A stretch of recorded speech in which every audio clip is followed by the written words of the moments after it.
que somos pelados, pero te llevó el karma. ¿Qué? ¡No! ¡Me mentiste! ¡No prende! A los animatrónicos que tú conoces. No, por favor, no. ¿Dónde están? Estoy como bobo, ¿no? ¿Dónde? Ah. No me hagas decirlo. No vamos a hablar de eso ahorita, ¿ok? Es un tema sensible para mí. Que me parece que no es 404, porque está como raro, miren.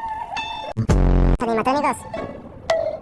A ver, ¿me vas a dejar contar el solo mío o la quieres contar tú? Bueno, está bien.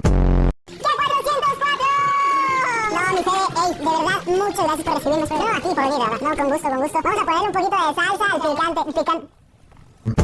¡Ah, pequeño! ¡No! ¡Oye, stripper!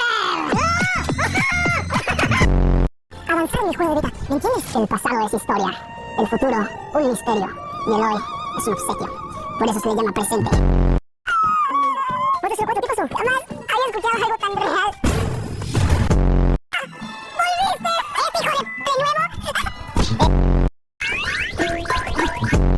Do you get that déjà vu? Repite.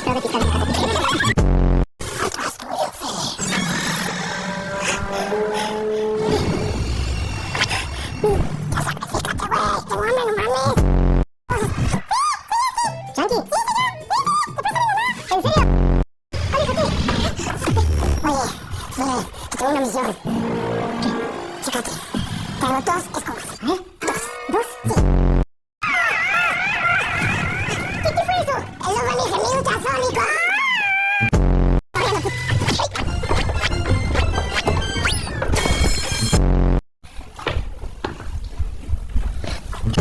Para que ustedes piensen que soy el de así, puedo hacer un par de pesitos. Bueno, por favor, primero que nada, ¿le pueden dar like al video? Yo creo que este video tiene que llegar mínimo a 500.000 likes. Y yo creo que ahora es momento de que te vayas de mi casa.